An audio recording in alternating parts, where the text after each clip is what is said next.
صحينا الصبح بدري عشان نروح نركب المنطاد. الفيو وانت رايح بيكون شيء جميل جدا في المركب. اوكي النهارده الصبح الساعه 6 الصبح طالعين رحله بالهوت اير بالون. It would be a nice experience. اتمنى ما اموتش. بالونه قدامي اهي بجد كبيره للغايه يعني. كل البالونز قدامي. I think ان في 2 هيكونوا ورايا في المكان ده. ايوه مكان عمو ده. انت مستنيين هو ينفخ البالونه اللي احنا هنطير بيها على بعد 500 متر من فوق سطح الارض، من 300 ل 500. هما بيفردوا البالونه الاول، بيحطوا زي اجهزه كده على الهواء.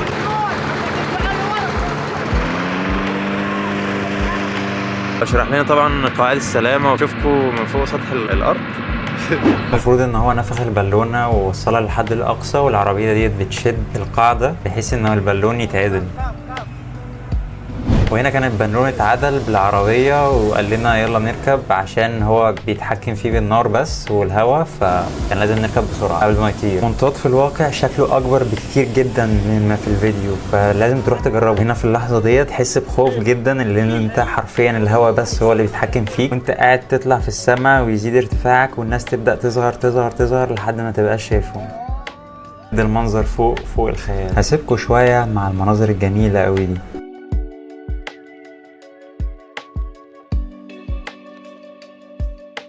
لما توصل لأعلى نقطة فوق تبدأ بقى تتساءل، هل الأرض كروية ولا بيضاوية ولا مسطحة؟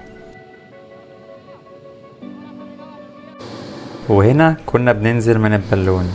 خلصنا البالون على طول ورحت على معبد دندرة. يعتبر معبد دندرة من أهم المعابد في مصر القديمة، كان بيتم عبادة الإله حتحور في المعبد. يعتبر معبد دندرة واحد من أهم معالم السياحة في مصر، اللي هو موجود في مدينة قنا.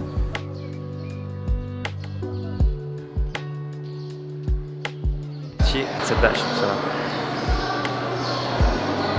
كبيرة بشكل مش طبيعي بجد. انت تيجي هنا ازاي؟ بس ده السؤال الوحيد اللي انت بتسأله، تقول ازاي بجد.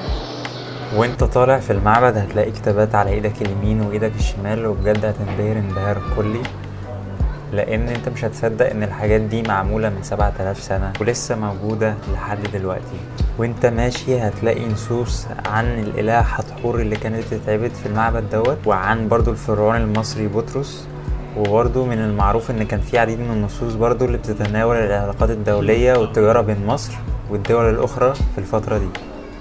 المنظر ده كان شكله مش طبيعي في الحقيقة، فحبيت اصوره لكم.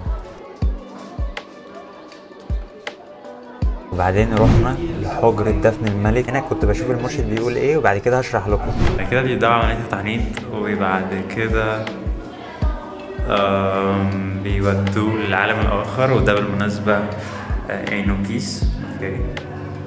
وبعدين بيصحى من العالم التاني. اوكي. وينزل من المركبة ويدوله شعار الحياة. أي حد ملك بيمسك شعار الحياة معناه إن هو إله يعني. وبعد كده بيبعث للحياة الأخرى. أعتقد دوت التاج بتوعه تحت السرير.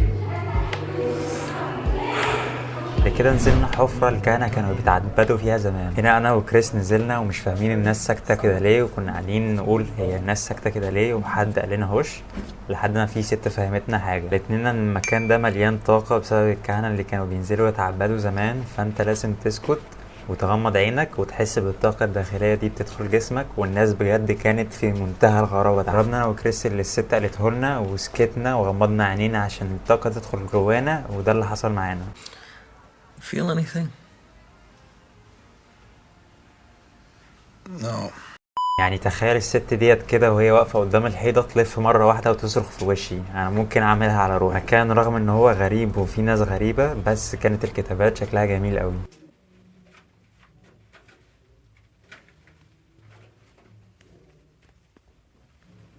ودعنا معبد دندرة ورحنا على معبد أبيدوس. معبد أبيدوس ما كانش فيه تقريبا غيرنا، خدنا مرشد سياحي لينا احنا بس في كل المعبد. معبد أبيدوس اللي بناه هو الملك رمسيس الثاني لتقديس 3 آلهة، أوزوريس وإيزيس وحورس. المعبد دوت هتلاقي على الحيطان من فوق شكل دبابة وطيارة وهليكوبتر، بس بيقولوا ان المعبد الحروف دخلت بين الملك سيت الاول ورمسيس الثاني فحصل الشكل الغريب ده. وهنا كانت كل اسماء الملوك اللي حكموا مصر من اول الملك مينا لحد الملك سيت.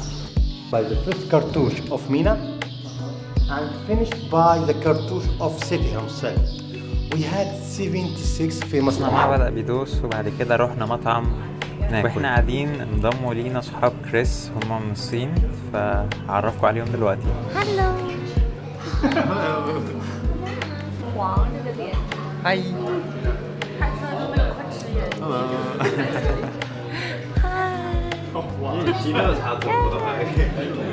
Have dinner together. I look so now. Follow me.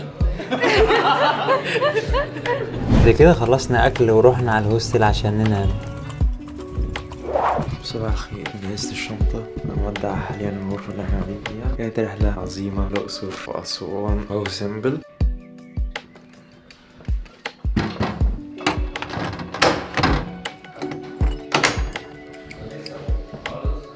احنا حاليا في معبد الكرنك هنزوره قبل ما نمشي، نكون زورنا كل المعابد اللي موجودة في الأقصر وأسوان. معبد الكرنك مش بس معبد واحد، هو مجمع معابد مشهورة باسم معبد الكرنك. المعبد كان بيتعبد فيه الإله آمون وزوجته الإله موت وابنها الإله خنسو. بسم الله ما شاء الله العيلة الكريمة كلها كانت بتتعبد هنا. المعبد اللي بيميزه العواميد الكبيرة جدا اللي فيه والنقوش اللي لسه موجودة من سنة 2000 قبل الميلاد.